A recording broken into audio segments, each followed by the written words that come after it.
Hello students, this one is the 12th video, the chapter of haloalkane and haloarenes. तो बच्चों previous video की अगर बात करें तो उसमें हमने इलेक्ट्रोफिलिक सब्स्टिट्यूशन रिएक्शंस पढ़ी। हेलोएरीन्स में जितनी भी पॉसिबल कंडीशन हो सकती है और उसकी mechanism, ortho para directing influences, कौन से ग्रुप किस कंडीशन में और कहाँ जुड़ते हैं, क्या प्रोडक्ट बनाते हैं, ये सब कुछ सीखा था। Now we discuss about this video. तो बच्चों हम इस वीडियो में कुछ हैलाइड के छोटे छोटे कंपाउंड्स की स्टडी करेंगे, साथ ही इलेक्ट्रोफिलिक सब्स्टिट्यूशन मैकेनिज्म में एक बहुत इंपॉर्टेंट रिएक्शन है, उसकी स्टडी करेंगे। This one is the Friedel craft reaction. Friedel craft reaction वैसे तो टिपिकल बेंजीन की रिएक्शन है, लेकिन हर एक एरोमेटिक कंपाउंड में होती है, यानी बेंजीन रिंग जहां भी होगा वहां फ्रीडल क्राफ्ट होगा।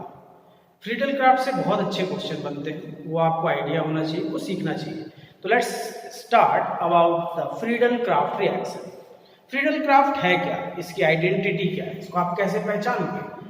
तो बेसिक कंसेप्ट तो ये है कि भाई बेंजीन की जो most of the chemical reaction होती हैं वो इलेक्ट्रोफिलिक सब्स्टिट्यूशन मैकेनिज्म को फॉलो करती है। कंसेप्ट ये है कि अगर बेंजीन या फिर कोई एरोमेटिक कंपाउंड, अभी हम हेलोएरीन्स पढ़ रहे हैं तो हम एल्किल हैलाइड एरिल हैलाइड का यूज कर सकते हैं, हेलो बेंजीन का यूज कर सकते हैं, या फिर any other aromatic compound react with to condition, either alkyl halide और एसिड हैलाइड, यानी किसी एल्किल हैलाइड से या किसी एसिड हैलाइड से, जैसे एसिड क्लोराइड से रिएक्शन करता है इन प्रेजेंस ऑफ, ये सबसे बड़ी आइडेंटिटी है, anhydrous AlCl3, anhydrous aluminium chloride.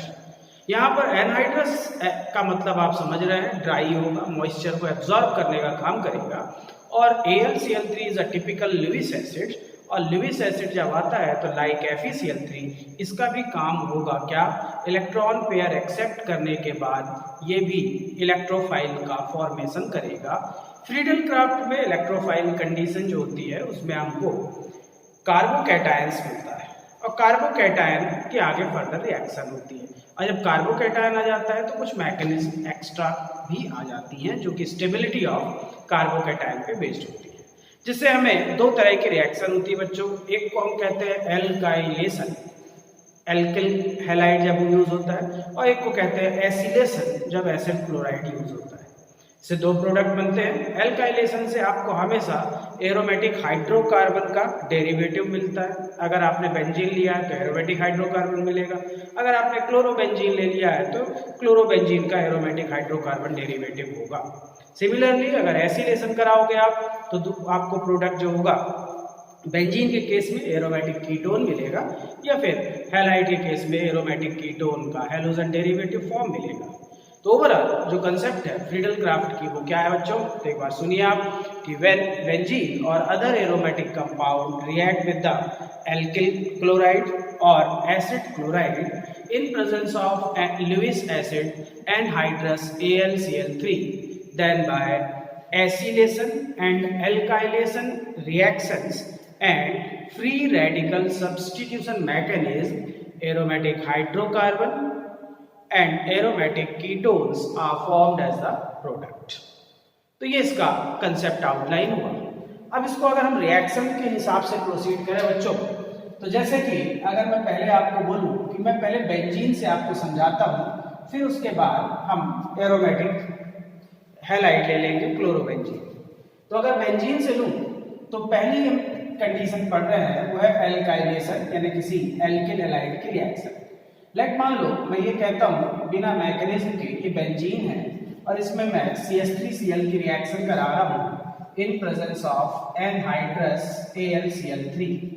Mechanism बनती नहीं है अगर, तो बंदा क्या करता है, बोलता है ये देखो ये उड़ गया CH3Cl। तो ये जनरल काम है, लेकिन मैकेनिज्म के बाद ये सब चीज़ों का महत्व तो खत्म हो जाता है, और ये प्रोसीजर फॉलो करने से आपको ज्ञान है कि नहीं ये तो पता नहीं चलता, लेकिन आंसर आपने ऑर्डिनरी सा छोटी रिएक्शन का निकाल लिया, बड़ी रिएक्शन में आप फंस जाओगे। तो इसकी मैकेनिज्म का ज्ञान होना चाहिए। तो ये एल्काइलेशन मैकेनिज्म क्या होगी, बोले सबसे इंपॉर्टेंट चीज है AlCl3। तो वो क्या करेगा, CH3Cl के को AlCl3 बोलेगा। क्या भाई बोलेगा? आई एम लुईस एसिड, बोलेगा मैं लुईस एसिड हूं and I want an electron pair, उसको एक इलेक्ट्रॉन पेयर चाहिए। तो अपने बगल वाले क्लोरीन को वो इंड्यूस करेगा, बोलेगा भाई इलेक्ट्रॉन पेयर लाओ। तो इसमें क्या हो जाएगा बच्चों?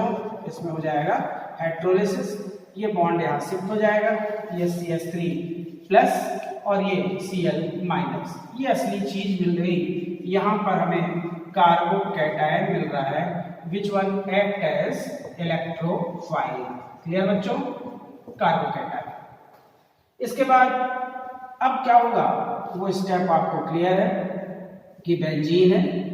अब बेंजीन के पास ये H है, ये कार्बोकैटायन आएगा और स्वाभाविक बात है H प्लस हटेगा और कार्बोकैटायन जुड़ेगा। तो अब आपको CH3 प्लस H प्लस निकल गया, this one is the toluene. और वो H प्लस Cl माइनस के साथ रिएक्शन करके HCl बना देगा। तो ये जनरल सी मैकेनिज्म है। बाकी इसमें भी आप इसमें एक स्टेप बढ़ा सकते हो। आपको मालूम है कि this reaction follows Ac2 mechanism, biomolecular electrophilic substitution mechanism होती है। इसलिए इसमें ट्रांजिशन स्टेट तो आएगी ही आएगी, एक साथ दो इलेक्ट्रोफाइल अटैच रहेंगे, फिर इसमें से एक स्ट्रॉन्ग वाला रह जाएगा, वीक वाला रिप्लेस हो जाएगा। क्लियर बच्चों? तो ये होता है एल्काइलेशन। अब इसी एल्काइलेशन को अगर मैं कहूँ नहीं अब मेरी इच्छा है कि मैं एसिलेशन कराऊं, तो बस अब कॉपी पेस्ट करना है आपको। एसिलेशन कराने के लिए आप क्या बोलोगे कि बोले यार मैं एसिलेशन कराऊंगा तो मैं किसी एसिड क्लोराइड का यूज कर लेता हूँ। रिएक्शन कौन सी कराना है मुझे? एसिलेशन। तो एसिड क्लोराइड में यहाँ पे थोड़ा देखो डिजाइन बदल दूं, CH3COCl, this one is acetyl chloride. Acetyl chloride या इथेनॉइल क्लोराइड का यूज कर लिया। फिर वही अगर ऑर्डिनरी रिएक्शन लिखेगा कोई बच्चा तो CH3 प्लस HCl, ये COCH3 अटैच हुआ, this one is methyl phenyl ketone and it is generally known as acetophenone. Clear बच्चों? मेथिल फेनिल कीटोन या एसिटोफिनोन हमको प्रोडक्ट मिलेगा। मैकेनिज्म इसकी फॉलो करनी है तो क्या करोगे आप? बोलो चलो कॉपी पेस्ट। यहाँ पर हम कर देंगे CH3COCl, AlCl3 बोलेगा इलेक्ट्रॉन पेयर लाओ, हाइड्रोलिसिस होगा और यहाँ पर आपको मेथिल कार्बोकैटायन की जगह मिल जाएगा CH3CO plus, this one is acyl carbocation. Acyl carbocation मिला, फिर वही अब ये एसिल कार्बोकैटायन CH3CO प्लस जाएगा बेंजीन रिंग के पास और बेंजीन रिंग के साथ ये C अटैच हो जाएगा COCH3 और आपको प्रोडक्ट मिल जाएगा। यानी कहना चाहिए कि फ्रीडल क्राफ्ट रिएक्शन में एल्काइलेशन और एसिलेशन दो कैटेगरी होती हैं और दोनों एक बहुत ही सरल होती हैं। एक हमें बेंजीन के साथ टॉलुइन दे रहा है या फिर दूसरे हाइड्रोकार्बन दे रहा है और दूसरा हमें एसिटोफिनोन दे रहा है यानी एरोमेटिक कीटोन दे रहा है। क्लियर बच्चों? तो बेंजीन में तो फ्रीडल क्राफ्ट बहुत सरल है, लेकिन क्या क्लोरोबेंजीन में कराएं तो कुछ अलग हो जाता है? बोले हाँ, क्लोरोबेंजीन में कराएंगे तो थोड़ा अलग हो जाएगा। क्यों? क्योंकि अब बेंजीन में कोई डायरेक्टिंग ग्रुप नहीं होता, तो बेंजीन एक मेजर प्रोडक्ट बनाता है, लेकिन जब आप क्लोरोबेंजीन ले लेते हो तो वहां पर chlorine is a directing group और directing group chlorine single bonded है, जो प्रीवियस वीडियो में आपको सिखाया। तो बोलेगा भाई मैं तो सिंगल बॉन्डेड हूँ, ऑर्थो पैरा डायरेक्टिंग हूँ, तो एक ऑर्थो और एक पैरा डेरिवेटिव प्रोडक्ट मिलेगा, जहां पर ऑर्थो माइनर प्रोडक्ट होगा और पैरा मेजर प्रोडक्ट होता है, जो कि आपने सीखा है प्रीवियस वीडियो में बहुत अच्छे से। क्लियर बच्चों? अब थोड़ा सा एक इसमें मैं अगर दिमाग लगाने के लिए बोलूँ आपको, अब मैं बोलूँ बच्चों फ्रीडल क्राफ्ट में बेंजीन की रिएक्शन मैंने करा दी है नॉर्मल प्रोपिल क्लोराइड से एनहाइड्रस AlCl3 की प्रेजेंस में। अब आप मुझे इसका आंसर बताओ। तो आपको थोड़ा सा ध्यान देना पड़ेगा, आप आंख बंद करके रिएक्शन की मैकेनिज्म नहीं फॉलो कर सकते, क्योंकि जब कार्बोकैटायन बनता है ना बच्चों, तब फिर आपको ध्यान देना पड़ता है कि कार्बोकैटायन अगर जब भी बनेगा, तो मैंने आपको हर वीडियो में बताया कि when the carbocation is formed as the intermediate, then the mechanism of the reaction is always controlled by stability order of carbocation. and the stability order of carbocation is 3 degree, then 2 degree, then 1 degree, then method. ठीक है बच्चों? तो अगर ये question आया और जो बच्चा पढ़ा नहीं है वो बोला ये देखो मैंने ये देखो उड़ा दिया, अब उड़ा दिया भैया, तो उसको आंसर क्या मिल गया? CH2 CH2 CH3 ये मिल गया। फिर नॉर्मल प्रोपिल बेंजीन मिल गया। अब कैसे ही है? बोले गलत। कैसे? बोले यार इसको देखो कैसे करेंगे। ये CH3 CH2 जो मैकेनिज्म का ज्ञानी होता है ना, उससे कभी ऑर्गेनिक गलत नहीं होती। यहाँ पर हाइड्रोलिसिस होगा, ये CH3 ये CH2 ये CH2 प्लस। अब बच्चा बोलेगा कि this one is 1 degree carbocation. क्या 1 डिग्री मोस्ट स्टेबल होता है? बोले ना, 1 से ज्यादा स्टेबल कौन होता है? 2 डिग्री, 2 से ज्यादा 3। क्या यार 3 डिग्री है कोई? बनाओ। लेकिन 2 डिग्री कोई दिखता है? बोले हाँ ये 2 डिग्री है ना। तो ये ज्यादा स्टेबल कार्बोकैटायन होगा, इसलिए आपको शिफ्टिंग करानी होगी। यहाँ से कौन सी शिफ्टिंग होगी बेटा? 1 2 से हाइड्रोजन हटाओगे विथ इलेक्ट्रॉन पेयर, इसलिए इसको बोलेंगे 1 2 हाइड्राइड शिफ्ट या 1 2 हाइड्राइड शिफ्टिंग। जब हाइड्राइड शिफ्टिंग होगा तो यहाँ का हाइड्राइड यहाँ चला जाएगा और आपको CH3 CH plus CH3 isopropyl carbocation. अब ये आइसोप्रोपिल कार्बोकैटायन बेंजीन पे अटैक करेगा और बेंजीन के साथ जब आइसोप्रोपिल कार्बोकैटायन जुड़ जाएगा तो स्वाभाविक बात है बेंजीन से हाइड्रोजन रिप्लेस होगा और ये आपको प्रोडक्ट मिलेगा CH CH3 CH3 H+। बाकी H+ आप जानते हो Cl- के साथ निकल जाएगा HCl। This is the important compound known as isopropyl benzene. और आइसोप्रोपिल बेंजीन को आपको ऑर्गेनिक केमिस्ट्री में बोलना होगा क्या बच्चों? क्यूमीन। ये बहुत इंपॉर्टेंट कंपाउंड है और काफी बार ऑर्गेनिक केमिस्ट्री में इसका यूज हम करने वाले हैं। तो आइसोप्रोपिल बेंजीन और क्यूमीन, क्लियर? तो इसी तरह से हजारों तरीके से फ्रीडल क्राफ्ट की कंडीशन क्रिएट हुई। सब कुछ तो अभी पॉसिबल नहीं है, लेकिन आप कोशिश करिए। आपके लेवल में जो क्वेश्चन आते हैं वो हमेशा 3 कार्बन, बहुत हुआ तो 4 कार्बन, इतना ही होता है। जनरली तो आइडेंटिफिकेशन आती है कि 4 रिएक्शन दे देती है, which one is a Friedel craft, बहुत सरल होता है। लेकिन अगर कहीं घुमाया तब फिर आपको जेई नीट वगैरह के क्वेश्चंस के लिए प्रिपेयर होना चाहिए कि अगर मुझे ऐसा क्वेश्चन आ गया जिसमें कार्बोकैटायन का चेंज है तो मैं प्रिकॉशनरी ध्यान रखूँ। क्लियर बच्चों? चलिए अब आपको जो फ्रीडल क्राफ्ट का बेसिक फंडा समझ में आ गया कि भाई ये 11th में बेंजीन में जब हम फ्रीडल क्राफ्ट पढ़ते थे तो उसका ये तरीका होता था। तो अब हम यही रिएक्शन अगर क्लोरोबेंजीन में कराते हैं तो क्या होगा? बोले क्या होगा? कुछ नहीं, वही फिर ऑर्थो और पैरा प्रोडक्ट मिलेगा, बस मैकेनिज्म सेम रहेगी। तो FCR फ्रीडल क्राफ्ट कराते हैं कहाँ? इन क्लोरोबेंजीन। तो मैंने पहला इसमें एल्काइलेशन कराते हैं। एल्काइलेशन में आपने कहा कि बेंजीन के 2 मॉलिक्यूल, जैसे हमने पिछली प्रीवियस रिएक्शन पढ़ी, इसमें मैंने CH3Cl ले लिया 2 molecule in presence of anhydrous AlCl3। बस आपको इसमें मैकेनिज्म का ज्ञान हो चुका है, इसलिए आप बस अब मेजर माइनर का इंपॉर्टेंस रह जाता है। आप बोलोगे 2 प्रोडक्ट मिलेंगे, ये ClH के साथ हटेगा, सॉरी यहाँ पे क्लोरोबेंजीन है, एक ऑर्थो पे हाइड्रोजन निकाल लो और एक पैरा पे, एक Cl ऑर्थो वाले के साथ और एक पैरा वाले के साथ। ऐसा करने पे आपको क्या मिलेगा बच्चों?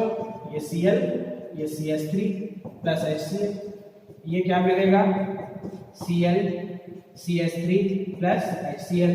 This one is ortho chloro toluene and this one is para chloro toluene. कौन सा मेजर है?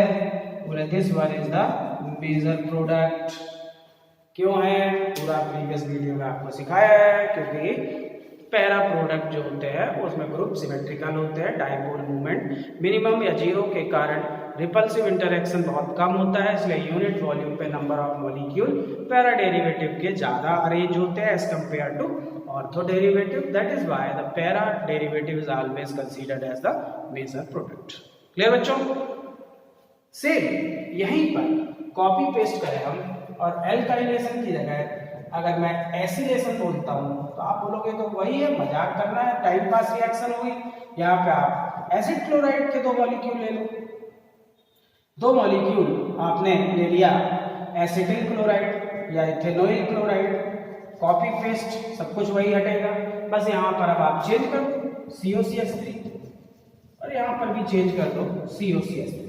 नाम में क्या चेंज आएगा? ऑर्थो क्लोरो एसीटो फिनोल लिख सकते हो या फिर आप ortho chloro methyl phenyl ketone लिख सकते हो। सिमिलरली यहाँ पैरा क्लोरो एसीटोफिनोल या para chloro methyl phenyl ketone लिख सकते हो। इस प्रकार से आप कंप्लीट फ्रीडल क्राफ्ट पूरी प्रोसेस कर सकते हो। मेरे को नहीं लगता इसमें बहुत ज़्यादा कठिन कोई चीज़ है, ना एक्स्ट्रा एफर्ट है, बहुत मेहनत की जरूरत नहीं, बस कंसेप्ट क्लियर होना चाहिए, मैकेनिज्म का अच्छा ज्ञान होना चाहिए, कार्बोकैटायन का मतलब बनना चाहिए, एनहाइड्रस AlCl3 का यूज क्या है, क्यों लिया है रिएक्शन में, ये इस पे जोर देना चाहिए। 2 तरह का है, एल्काइलेशन एंड एसिलेशन, उसका आपको नॉलेज होना चाहिए। क्लियर बच्चों? तो अब हम मान के चलते हैं, इसमें आप कंफर्म हो गए। अब हम कुछ छोटे छोटे कंपाउंड्स की स्टडी करेंगे बच्चों, और ये छोटे छोटे कंपाउंड बहुत इंपॉर्टेंट है और इनसे इंफॉर्मेशन बेस्ड क्वेश्चन हमेशा बनते हैं, 12th में भी बनते हैं, कॉम्पिटिशंस में भी बनते हैं, और हैवी रिएक्शंस नहीं है इनमें, सिर्फ आपको इनका थोड़ा जनरल आइडिया होना चाहिए। These are the poly chlorinated compound या पॉलीहैलोजिनेटेड कंपाउंड। पॉलीहैलोजिनेटेड कंपाउंड में क्लोरोफॉर्म को आपको थोड़ा जानना चाहिए पहले। तो पॉलीक्लोरीनेटेड प्रोडक्ट में हम सबसे पहले स्टडी करेंगे क्लोरोफॉर्म का। क्लोरोफॉर्म बोले यार ये क्लोरोफॉर्म क्या है, कहाँ है, कैसे बनता है, इसकी क्या केमिकल कुछ नेचर अपने सिलेबस में है क्या? वैसे तो क्लोरोफॉर्म आप ऑर्गेनिक केमिस्ट्री में बहुत बार यूज करोगे, बहुत सारी रिएक्शंस में। उन सभी रिएक्शंस को यहाँ पर क्लब कर देना उचित नहीं होगा क्योंकि हम एक सीक्वेंस में पढ़ रहे हैं। तो आपको क्लोरोफॉर्म का एक जनरल आइडिया होना चाहिए। तो सबसे पहले कि how the chloroform is prepared in laboratory, laboratory में कि प्योर क्लोरोफॉर्म कैसे बनाते हैं। तो बच्चों एक बहुत इंपॉर्टेंट बात है कि क्लोरोफॉर्म को लैब में बनाने के लिए हम एक powder form of salt use करते हैं, which one is known as bleaching powder. क्या ब्लीचिंग पाउडर आप जानते हो? बोले हाँ, bleaching powder is CaOCl2 calcium oxychloride. Bleaching powder को हाइड्रेट कर दिया जाता है, पानी में डिसॉल्व कर दिया जाता है। पानी में डिसॉल्व करने के बाद इसमें हमें क्लोरीन गैस मिलती है। This chlorine gas is act as oxidising agent and chlorinating agent. ये इंपॉर्टेंट बात याद रखना होगा आपको कि in the preparation method the produced chlorine gas after hydration is act as both chlorinating agent as well as oxidizing agent। Clear बच्चों? Chloroform preparation के basically 3 step माने जाते हैं। First one is oxidation, second one is chlorination and third one is hydrolysis. Oxidation, chlorination and hydrolysis, these 3 steps are applied in the preparation of chloroform। आपको इसको बहुत सरलता से सीखने की जरूरत है क्योंकि आपको जो रिकमेंडेड है कोर्स में वही आना है, कुछ नया नहीं आना है और ना ही कुछ कॉम्प्लिकेटेड क्वेश्चन बनने हैं इसमें। तो थोड़ा सा आप ध्यान दीजिए। प्रिपरेशन में हम एथिल अल्कोहल से क्लोरोफॉर्म बनाएंगे और हमारे को यही रिकमेंडेड है कि एथिल अल्कोहल से क्लोरोफॉर्म कैसे बनता है। सबसे पहला स्टेप हमको ये मालूम है कि प्रिपरेशन करने वाले हम by bleaching powder and bleaching powder is CaOCl2।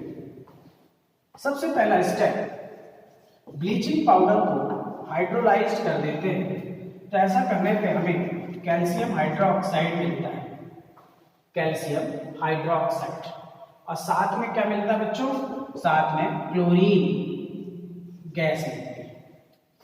ये स्टेप है। अब हमारे पास दो कंपोनेंट है, कैल्शियम हाइड्रोक्साइड और क्लोरीन गैस, ध्यान दीजिएगा। दूसरा स्टेप होता है, this one is oxidation step.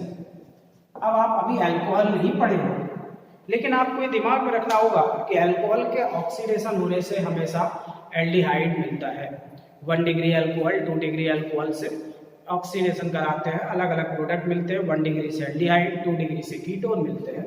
तो ये सब आगे सीखेंगे हम, लेकिन अभी हम ये कह रहे हैं कि ऑक्सीडेशन से एल्डिहाइड मिल रहा है एथिल अल्कोहल से। कैसे?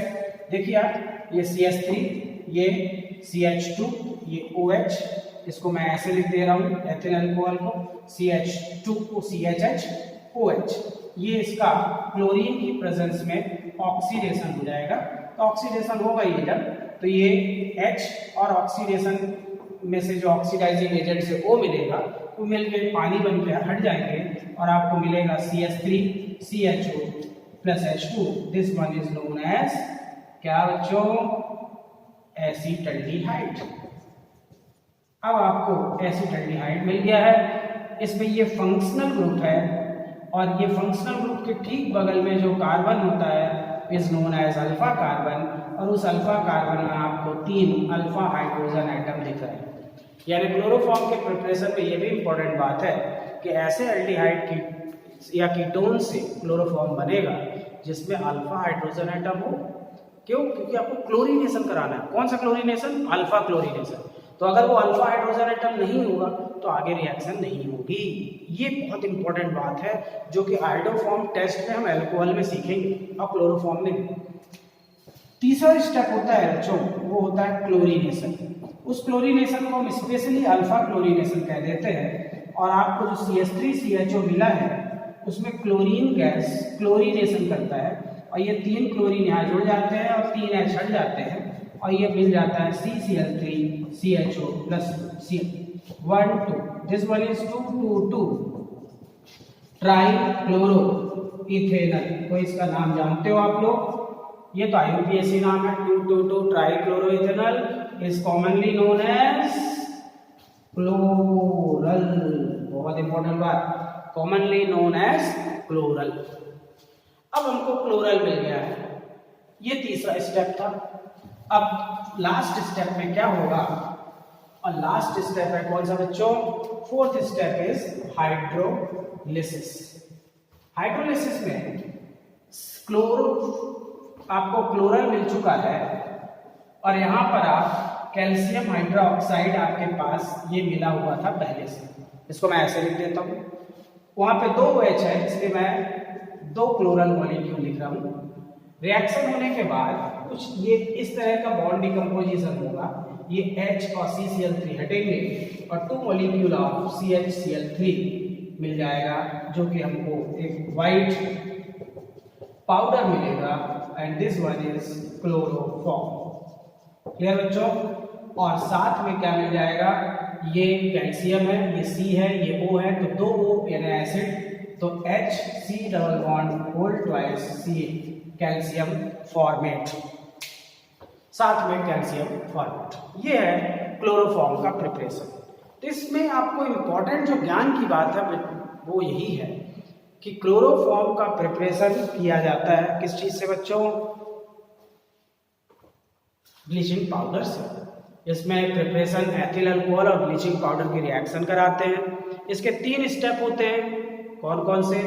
बोले सबसे पहले ऑक्सीडेशन, जिसमें ethyl alcohol is oxidised into acetaldehyde. Then after chlorination या अल्फा क्लोरीनेशन, इसमें आपको ये क्लू मिल जाता है कि वही एल्डिहाइड कीटोन क्लोरीनेशन करेंगे जिसमें अल्फा हाइड्रोजन एटम होंगे, यानी विदाउट अल्फा हाइड्रोजन एटम में रिएक्शन नहीं होगी। ये बहुत इंपॉर्टेंट लाइन होगी कॉम्पिटिटिव एग्जाम के लिए।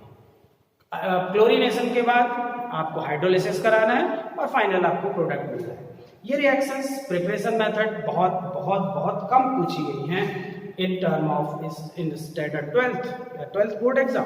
लेकिन कॉम्पिटिशन्स में इनसे इनडायरेक्ट क्वेश्चन पूछे गए हैं, इसलिए आप कोशिश करिए कि आप इनमें थ्योरी पे कंसंट्रेट, थ्योरी क्लियर रहनी चाहिए आपको।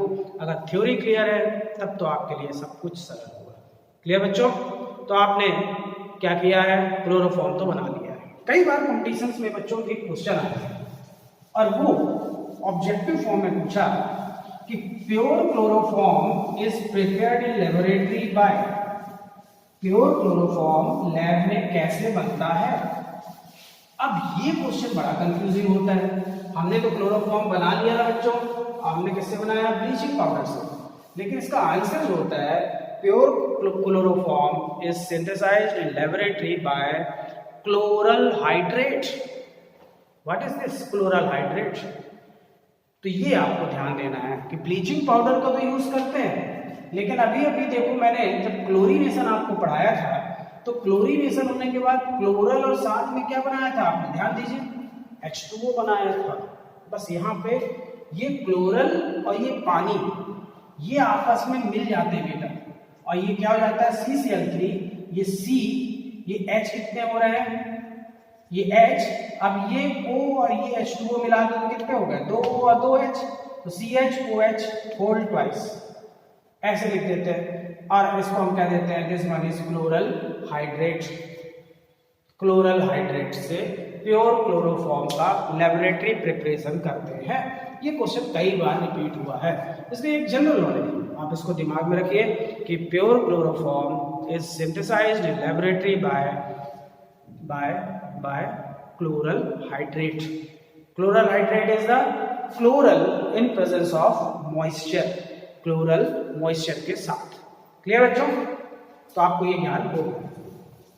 अब क्लोरोफॉर्म में कुछ एक दो जनरल बातें आपको 12th halo alkane hello arene chapter के हिसाब से मालूम होना चाहिए। बाकी तो क्लोरोफॉर्म को मैंने बताया कि हर चैप्टर में इसका यूज होगा और बहुत सारी केमिकल रिएक्शन इसकी होगी। तो कुछ जनरल बातें अगर मैं बात करूं तो मैं बोलूंगा कि क्लोरोफॉर्म में सबसे पहली बात कि जो हमको मिलता है लैब में, अगर हम देखेंगे तो हमको एक पानी जैसा लिक्विड दिखेगा, कलरलेस होता है। तो कलरलेस लिक्विड होता है, स्पेसिफिक स्मेल होती है इसकी क्लोरोफॉर्म की, है ना। एनेस्थेटिक एजेंट के रूप में यूज होता था बेहोश करने के लिए, आजकल नहीं होता, मेडिसिनल डिमेरिट्स है इसके कारण से। ये हैवियर देन वाटर होता है, पानी से भारी होता है, इसकी डेंसिटी बहुत ज़्यादा होती है। ये तो जनरल बातें होंगी, लेकिन इंपॉर्टेंट जो आपसे पूछा जाता है कॉम्पिटिशन्स में और स्कूल में, वो आपको बहुत ध्यान से सुनना है। बच्चों, क्लोरोफॉर्म में बहुत बड़ा दिक्कत है, वो क्या बोले यार, जब इसको हम लैब में रखते हैं ना या फिर कहीं भी स्टोर करते हैं तो एक प्रॉब्लम खड़ी हो जाती है कि ये अगर धोखे से भी लाइट और एयर के कांटेक्ट में आ गया ना तो गजब हो जाएगा, बहुत गड़बड़ हो जाता है। क्या बोले यार, क्लोरोफॉर्म जब लाइट और एयर के कांटेक्ट में आता है तो इसके अनस्टेबल नेचर के कारण क्लोरोफॉर्म डिकम्पोज्ड हो जाता है और उसका ऑक्सीडेशन हो जाता है। ये इनविजिबल होता है, हमको दिखता नहीं है। ये हो जाता है जब तो उस सैंपल के अंदर एक पॉइजनस गैस डेवलप हो जाती है, जहरीली गैस बन जाती है। और ये जहरीली गैस कौन सी है, यही क्वेश्चन है। बोले this one is known as phosgene, COCl2 carbonyl chloride. Phosgene gas बन जाती है, not phosphine, this one is phosgene. ये फॉस्जीन गैस बन जाती है, गड़बड़ हो जाता है। यानी आपने क्या सीखा कि भाई when chloroform comes contact with the light and air, then due to oxidation it change into poisonous gas phosgene, carbonyl chloride और COCl2। ये सबसे बड़ा हार्मफुल डिमेरिट होती है। कैसे? मैंने ये कहा कि अगर आपने सैंपल क्लोरोफॉर्म का ले लिया है और वो कहीं लाइट और एयर के कांटेक्ट में आ गया है, मैं एयर जब बोलूंगा तो O2 मेंशन करूंगा, तो इन दोनों की रिएक्शन होती है और ऑक्सीडेशन से आपको COCl2 प्लस साथ में क्या मिलेगा बच्चों, HCl। This one is known as phosgene, is highly poisonous gas. अब सैंपल में फॉस्जीन है कि नहीं पता नहीं, पता है सुहा दिया तो ये तो गैस सूंघ के मर जाएगा, तो एनेस्थेटिक एजेंट के रूप में एनेस्थीसिया में इसका यूज नहीं होता। अब हम इससे बचें कैसे, ये भी एक क्वेश्चन होता है। बोले सैंपल में फॉस्जीन है, ये हमें पता है, लेकिन हमें दिखेगा तो नहीं, तो मैं ये आइडेंटिटी तो नहीं कर पाऊंगा कि है कि नहीं। तो मैं क्या करूंगा, ये मान के चलता हूं कि सैंपल ऑफ क्लोरोफॉर्म में फॉस्जीन है, तो यहाँ पर एक नेगेटिव कैटलिस्ट मिला दिया जाता है बच्चों। एक ऐसा रीजेंट मिलाया जाता है जो नेगेटिव कैटलिस्ट का काम करता है और रेट ऑफ रिएक्शन को घटा के एक बाई प्रोडक्ट दूसरा बना देता है। and this one is 1% ethyl alcohol. याद रहेगा आपको कि फॉस्जीन प्रिपरेशन के बाद हम क्लोरोफॉर्म सैंपल में 1% एथिल अल्कोहल मिला देते हैं। तो होता क्या है कि 1% एथिल अल्कोहल नेगेटिव कैटलिस्ट का काम करता है और फॉस्जीन के साथ कंबाइन होकर उसको एथिल कार्बोनेट में बदल देता है। ये एथिल कार्बोनेट नॉन पॉइजनस होता है, प्रेसिपिटेट हो जाता है और पूरा का पूरा क्लोरोफॉर्म का जो पॉइजनस एक्शन है वो खत्म, यानी अब सेफ होता है chloroform after use of ethyl alcohol. तो ये कहानी आपको याद होनी चाहिए। तो क्या कि अगर फॉस्जीन बन गया है तो मैं उसमें एथिल अल्कोहल डाल दूंगा। जब एथिल अल्कोहल मिलाऊंगा बच्चों तो इन दोनों की रिएक्शन होगी। तो आप चाहो तो रिएक्शन को ऐसे लिख दो जिससे आपको समझ में आए। एथिल अल्कोहल को इस तरह से मैं लिख दे रहा हूँ C2H5OH, C2H5OH, इनकी रिएक्शन होगी। तो ये देखिए ये रिएक्शन होती है, ये HCl अलग। अब आपको देखो क्या दिख रहा है, COOO, 3 O और 1 C यानी CO3 कार्बोनेट, और ये दो एथिल, तो हो जाता है C2H5 whole twice CO3। This one is diethyl carbonate, और डाईएथिल कार्बोनेट नॉन पॉइजनस होता है, और अगर ये बना तो ये प्रेसिपिटेट हो जाता है और फॉस्जीन में जो पॉइजनस इफेक्ट है वो, फॉस्जीन का जो पॉइजनस इफेक्ट है वो खत्म, तो अपने लिए सेफ हो जाता है क्या, क्लोरोफॉर्म का सैंपल। तो ये कहानी आपको बननी चाहिए। ये बहुत क्वेश्चन आता है इससे, 12th में भी आएगा, ऑब्जेक्टिव में आता है, कॉम्पिटिशन में पूछा जाता है, जनरल लाइफ में कहीं ना कहीं आपसे कोई पूछेगा कि क्लोरोफॉर्म के बारे में कुछ जनरल बातें बताओ, तो आप इतना तो बता सकते हो बच्चों। क्या कहते हो, क्लियर, एकदम कंसेप्ट क्लियर? तो बढ़िया है, सांस लीजिए और आगे की बातों पे आप ध्यान दीजिए।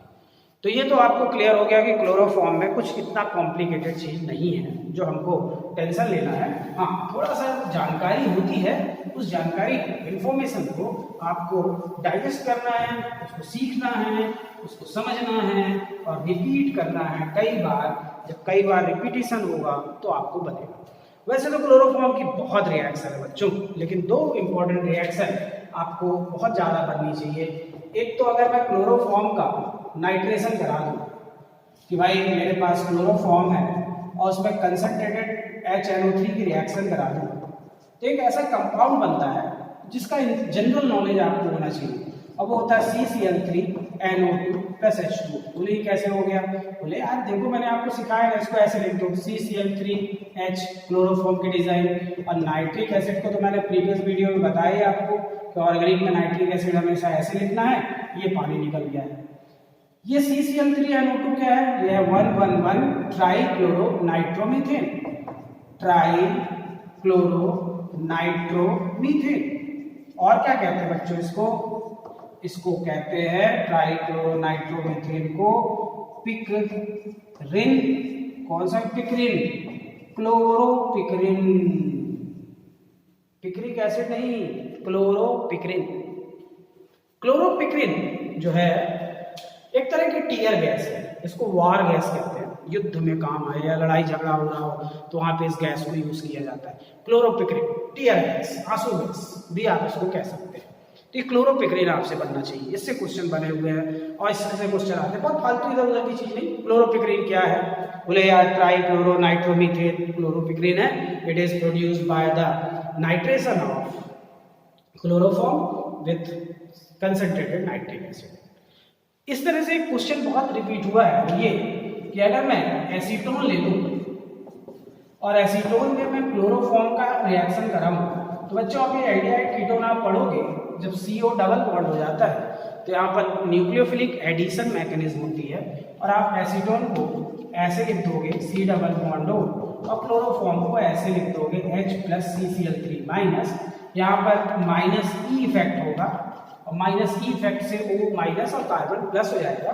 प्लस को माइनस में, माइनस को प्लस में आप जोड़ दोगे तो ये हो जाएगा CH3 COH CCl3।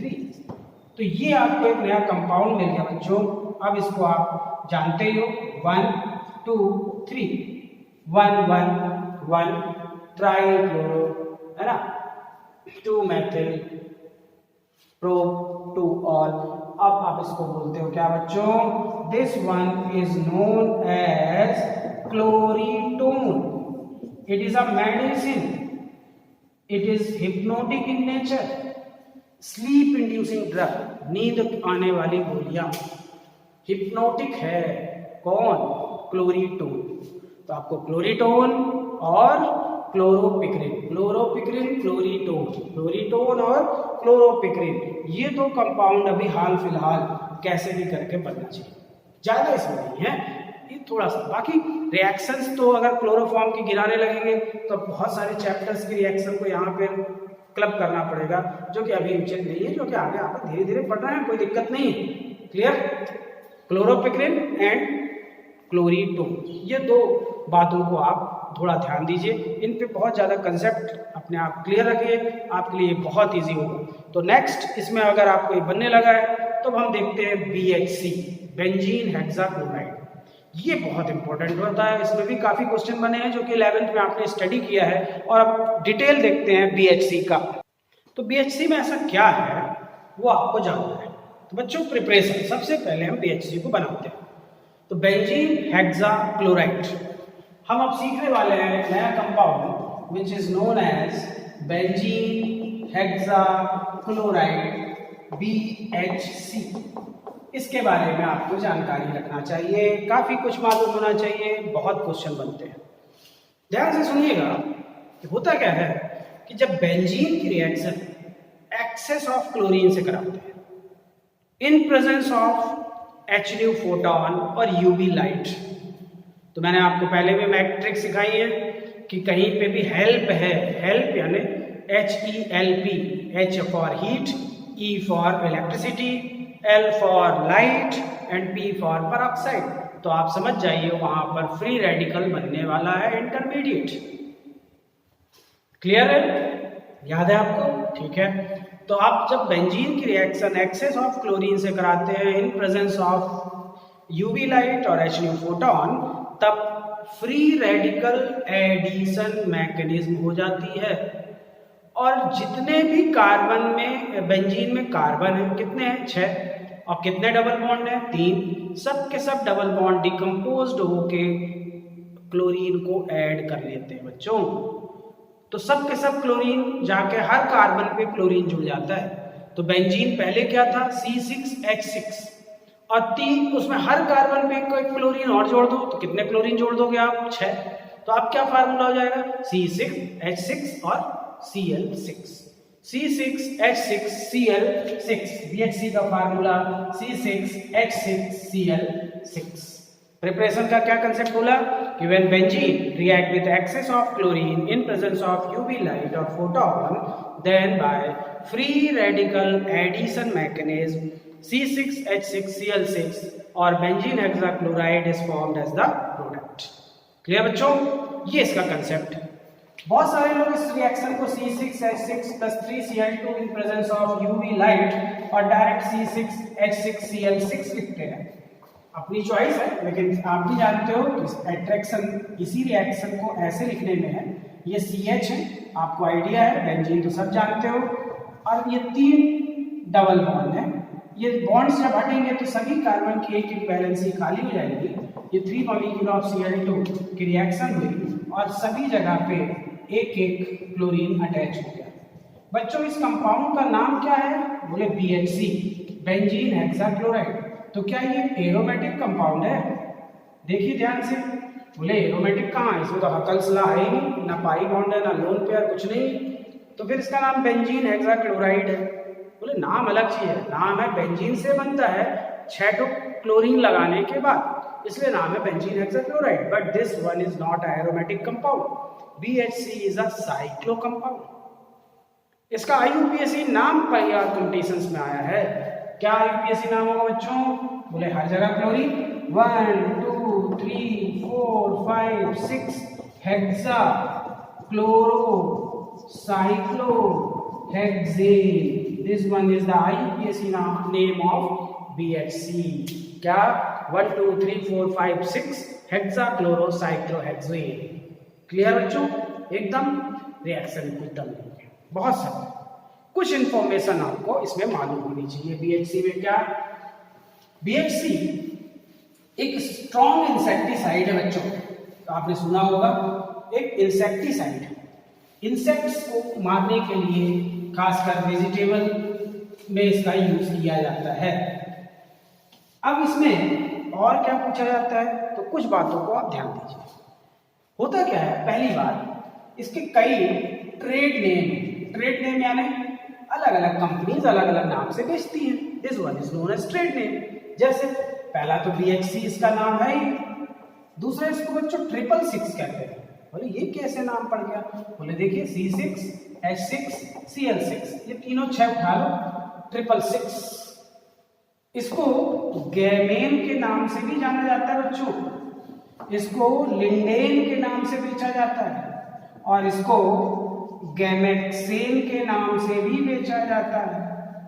गैमेक्सेन ये इनके ट्रेड नाम। BHC को कई कमर्शियल नाम से जाना जाता है, बेंजीन हेक्साक्लोराइड, 666, गैमेन, लिंडेन, गैमेक्सेन। याद रहेगा आपको। चलिए अब इसमें एक बात ध्यान दीजिए, एक बार नीट में क्वेश्चन जब CBSE होता था PMT तब क्वेश्चन आया, how many isomers of BHC, BHC के कितने आइसोमर्स होते हैं बच्चों। वैसे तो आप स्ट्रक्चर बनाने लगोगे बहुत टाइम लगेगा, ऐसे क्वेश्चंस को मेमोराइज कर लेना बेटर होगा। There are 8 isomers of BHC के कुल 8 आइसोमर होते हैं। इन 8 आइसोमर्स में से 4 आइसोमर स्टेबल होते हैं, 4 ही स्टेबल होते हैं, बाकी अनस्टेबल होते हैं। इनको alpha beta gamma delta isomer कहते हैं, alpha beta gamma delta isomer. और इन 4 में से जो गामा आइसोमर होता है ना, is most insecticidal in nature. तो आपको ये जनरल बात मालूम होनी चाहिए कि there are 8 isomers of BHC, but within them only 4 are thermodynamically stable, and within these 4 only gamma isomer show the insecticidal property। तो गामा आइसोमर को इंसेक्टिसाइड के रूप में यूज करते हैं। ये आपके दिमाग में रहेगा तो आपको बहुत प्रॉफिट होगा। क्लियर बच्चों। चलिए अगला एक क्वेश्चन जो कि आपको सिर्फ केमिस्ट्री में नहीं, पूरी लाइफ में से क्वेश्चन आपसे कहीं ना कहीं कोई ना कोई पूछेगा, और आपसे पहले भी पूछ चुका है छोटी क्लासेस में भी, और वो कंपाउंड है DDT। इसके बारे में आपको एक सामान्य ज्ञान होना चाहिए, एक जनरल नॉलेज तो होना चाहिए। बीइंग अ केमिस्ट्री स्टूडेंट तो मालूम ही होना चाहिए, और आपको एक जनरल अवेयरनेस तो होनी चाहिए। DDT का फुल फॉर्म तो आप जानते हो,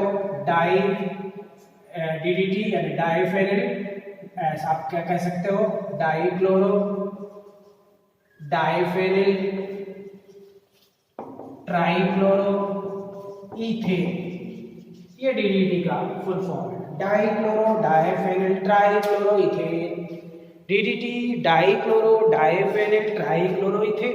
अच्छा बताइए DDT में कितने क्लोरीन है, बोले डाइक्लोरो 2। बस यहीं पे अटक जाती है, यही क्वेश्चन कई बार आया। DDT में कुल 5 क्लोरीन है, आपने खुद लिखे हैं, लेकिन होता क्या है, वो जल्दबाजी जो कंपटीशन में होती है ना सिलेक्शन की, एग्जाम हॉल में ही लगता है कि बस आज ही रिजल्ट निकलेगा और हमारा सिलेक्शन हो चुका होगा, आज तक वाले आके हमारा इंटरव्यू ले रहे होंगे। वो जल्दबाजी में नुकसान होता है। DDT डाइक्लोरो, बस इसके बाद दिमाग में ताला लग गया, डाइक्लोरो के और आगे बढ़ो, डाइफेनिल और आगे बढ़ो, ट्राइक्लोरो, यानी कुल 5 क्लोरीन होते हैं। There are 5 chlorine atoms are present in the structure of DDT। Clear बच्चों। Dichloro diphenyl trichloro ethane. आगे बढ़े, चलिए पहले इसको हम बनाते हैं और इसके बारे में फिर बात करते हैं। DDT का प्रिपरेशन कैसे होता है तो इसको आप ध्यान दीजिएगा। लैब में या इंडस्ट्रियल DDT बनाने के लिए क्लोरोबेंजीन का यूज किया जाता है। अच्छा, क्लोरोबेंजीन की रिएक्शन क्लोरल से कराई जाती है, क्लोरल, और किसकी प्रेजेंस में, इन प्रेजेंस ऑफ कंसंट्रेटेड H2SO4। ये बातें आपको ध्यान देनी होगी। क्या कि when 2 molecules of chlorobenzene react with chloral in presence of concentrated H2SO4, then by dehydration DDT is formed as the product। क्या सुना आपने कि when 2 molecule of chlorobenzene react with chloral in presence of concentrated H2SO4, then by dehydration DDT is formed as a product. ये थोड़ा सा आप frequently जब पढ़ोगे तो ये चीजें आपको अपने आप दिमाग में आ जाएंगी, कोई टेंशन की बात नहीं है। कैसे, देखिए क्लोरोबेंजीन को मैं ऐसे लिख रहा हूं, थोड़ा ध्यान दीजिएगा। 2 मॉलिक्यूल क्लोरोबेंजीन में पैरा पोजीशन मेजर प्रोडक्ट के कारण मैं पैरा पे पूंछ बाहर निकाल देता हूं, हाइड्रोजन। क्लोरोफॉर्म को आप कैसे लिखते हो, CCl3CHO in presence of concentrated H2SO4। H2SO4 is dehydrating agent. ये होता है बच्चों, ध्यान दो, ये O और ये 2 H क्या निकला, वाटर। ये जब आप लिखोगे ऐसे तो आपको पता चल जाएगा कि चीज निकली कहां से, कैसे निकालते हैं। और आप तरीका गलत लिखोगे तो आप कंफ्यूज रहोगे। जब ये हो गया तो देखिए आपके पास खुद अपने आप स्ट्रक्चर प्रकट हो जाएगा। ये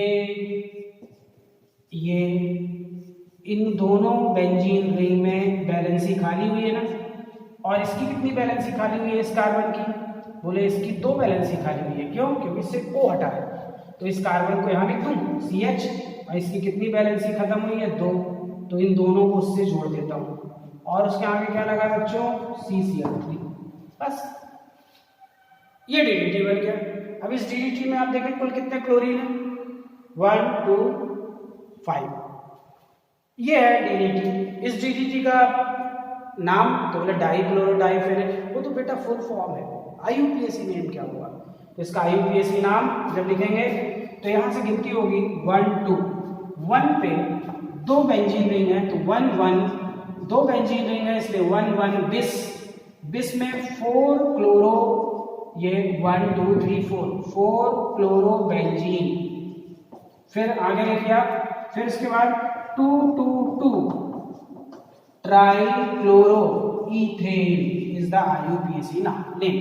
1 1 1 1 बिस 4 क्लोरो, है ना, कन्वर्जन कर लोगे आप और उसके आधार पे आप नॉमेनक्लेचर कर सकते हो कि नहीं कर सकते।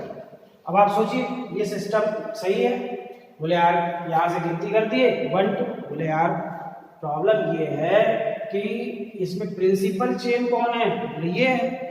अगर यहाँ पे 1 1 कर देंगे तो प्रिंसिपल चेन के कार्बन तो छूट गए, हाइड्रोजन क्लोरीन छूट रहे, इसलिए आपको ध्यान देना होगा कि प्रिंसिपल चेन ये है, इसलिए ये 1 और ये 2 मिनिमम समेशन ला यहाँ पे फेल हो जाता है।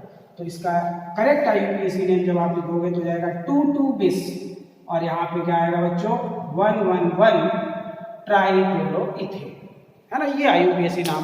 इसमें थोड़ा सा आपको प्रिकॉशन रखना होगा कि जब IUPAC नेम लिखते हैं तो जो CCl3 CHCl3 है उसमें नंबरिंग कहाँ से करना है, और ये जान बूझ के लोग को मैं ऐसा कर दिखा रहा हूँ कि आपको गलतियाँ कहाँ होगी।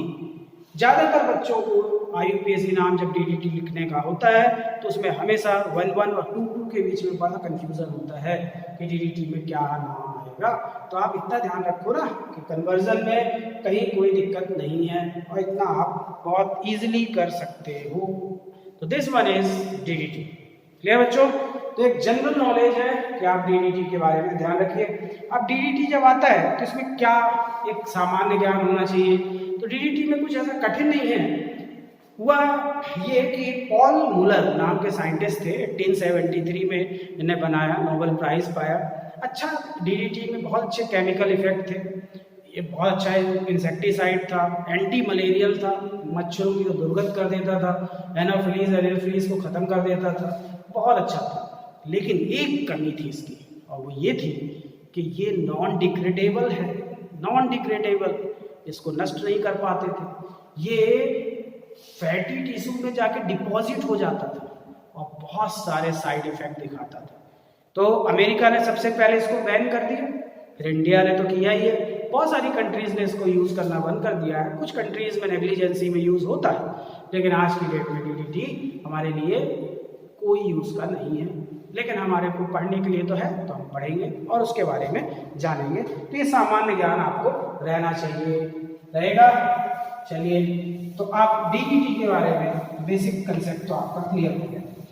एक क्वेश्चन बहुत ही सामान्य सा क्वेश्चन, सामान्य है और बहुत ही जनरल नॉलेज के रूप में आपसे पूछा जाता है बच्चों। फ्रियोन में ऐसा क्या पूछ लिया जाता है? तो बहुत कॉम्प्लिकेटेड चीज नहीं है। फ्रियोन में बहुत ही सामान्य ज्ञान के क्वेश्चन है। ये क्या है? तो बोले फ्रियोन को हम जनरल लैंग्वेज में CFC कहते हैं, क्लोरोफ्लोरोकार्बन। फ्लोरीन और क्लोरीन का माइल्ड फॉर्म है क्लोरोफ्लोरोकार्बन कहते हैं। अच्छा, फ्रियोन में आपको कुछ बातों को मैं बताऊं। CF4, CF3Cl, CF2Cl2 और CFCl3। अगर मान लो मैं एक CF4 लिख दूं और फिर उसमें एक एक करके F कम करके क्लोरीन बढ़ा दूं, तो इन एक नेमिंग सिस्टम होता है बच्चों। कार्बन फ्लोरीन का जो नंबर है ना, उस नंबर को देखो आप, वही इसका नॉमेनक्लेचर है। CF4 को बच्चों फ्रियोन 14 कहते हैं, इसको फ्रियोन 13 कहते हैं, इसको फ्रियोन 12 कहते हैं, this one is most stable, और इसको फ्रियोन 11 कहते हैं।